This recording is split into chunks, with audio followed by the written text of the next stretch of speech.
नमस्कार, स्वागत है आपका मेरे YouTube चैनल पर। यदि आप लोग मुझसे नए जुड़े हैं तो मेरे चैनल को आप सब्सक्राइब कर लीजिए, जिससे आपको मेरी लेटेस्ट जानकारी के द्वारा या मैं जिस प्रकार से अपने पाठ्यक्रम को जारी कर रहा हूं उसको आप ग्रहण कर सकें।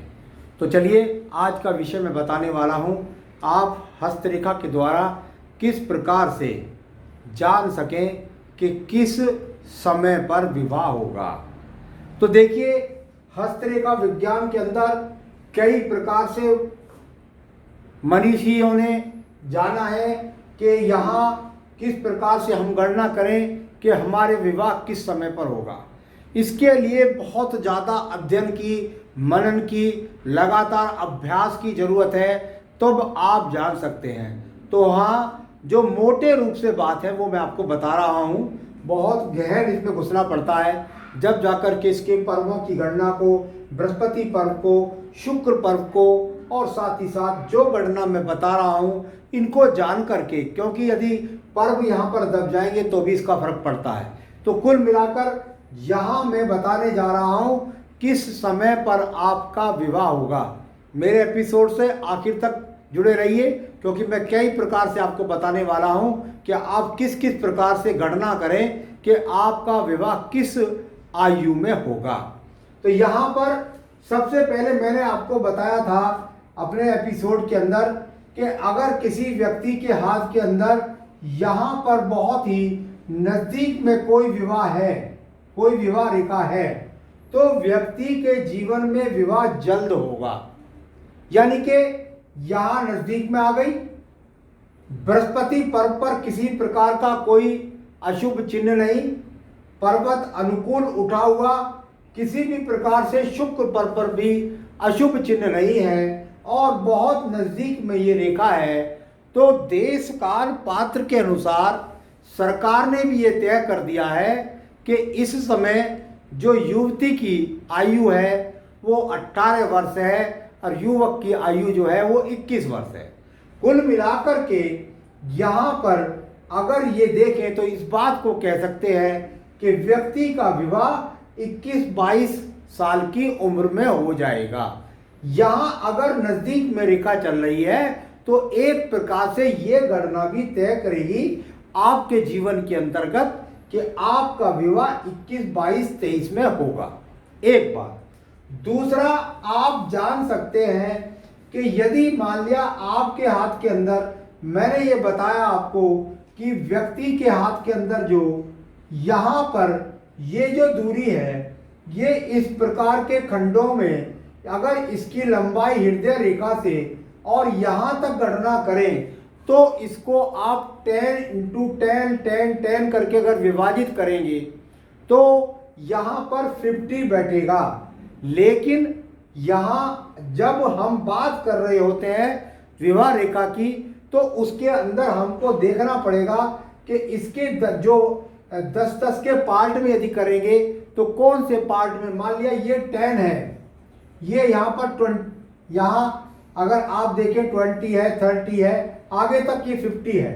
तो कुल मिलाकर के आपको ये गणना कर ली, आपने देखा 10 पर नहीं, 20 पर नहीं और इसके 30 के बीच में कहीं जाकर के आपकी ये रेखा इस प्रकार से बन रही है। तो आप जान सकते हैं कि ये जो रेखा है, अगर इसकी गणना 20 और 30 के बीच में करता हूं तो 27 से 28वें वर्ष ये रेखा जा रही है। याद रखें, यदि इस रेखा के बाद में यदि इस पर खड़ी रेखाएं नहीं हैं तो ये रेखा अपने आप में विवाह रेखा नहीं हुई। इसके बाद में फिर यदि हम जाकर देखें कि इस पर विवाह रेखा नहीं खड़ी है तो ये तो विवाह रेखा नहीं हुई, तो विवाह यहाँ पर नहीं हुआ। इसके बाद अन्य रेखा को गणना को कीजिए तो जहाँ पीछे भी रेखा लग रही थी, किसी पर खड़ी रेखा नहीं थी, परंतु एक रेखा यहाँ 30 से और 32वें वर्ष के आसपास चली और उस पर ये खड़ी हुई रेखाएं संतान रेखा बनी, यानी व्यक्ति का विवाह लगभग जाकर 32 से 33वें वर्ष में हुआ। या उसकी प्रकार से आप अन्य जानकारी भी कर सकते हैं। तो एक गणना का तरीका हो गया ये वाला आपका। दूसरा,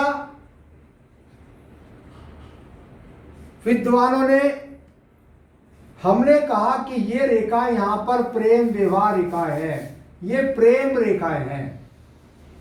प्रेम रेखा कहिए, विवाह रेखा कहिए, विवाह के बारे में जानकारी आपको देगा तो केवल और केवल ये क्षेत्र देगा।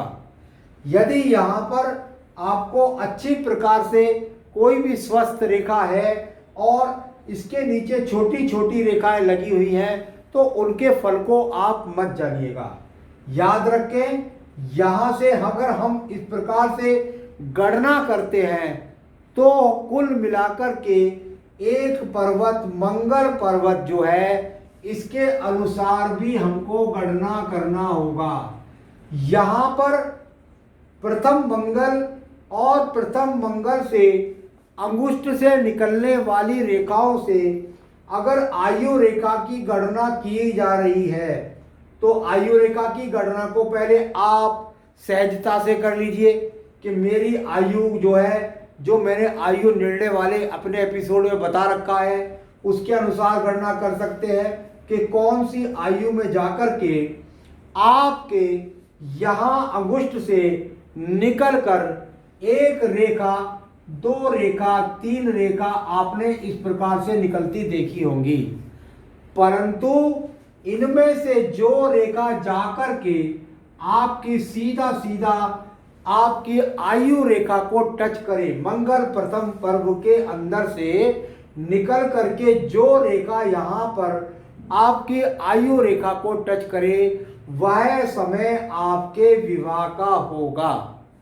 यहाँ अगर इस प्रकार से देखेंगे तो आपको लगेगा कि यहाँ 10, यहाँ 20, यहाँ 27, 26, यानी व्यक्ति का जीवन में उसका विवाह 26वें वर्ष में तय होगा।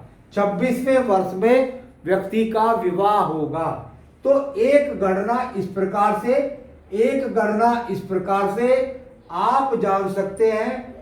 यही रेखाओं को यदि ये रेखाएं जाकर के अगर आपकी कट करने के बाद आगे तक मुड़कर भी चली जाए तो भी इससे किसी प्रकार से घबराने की जरूरत नहीं है। जो रेखा जाकर के शनि पर्व की तरफ जाए इसका संबंध माना जाएगा कि ये, क्योंकि आयु का पक्ष शनि भी है, रोगों का पक्ष शनि भी है, तो यहाँ मंगल पर्व से निकलकर जो रेखा या तो टच हो जाए या फिर टच होकर के और सीधा सीधा शनि पर्व की तरफ टर्न करने लगे तो उस रेखा को भी यहाँ आप आयु निर्णय कर सकते हैं कि आपका विवाह किस उम्र में होगा।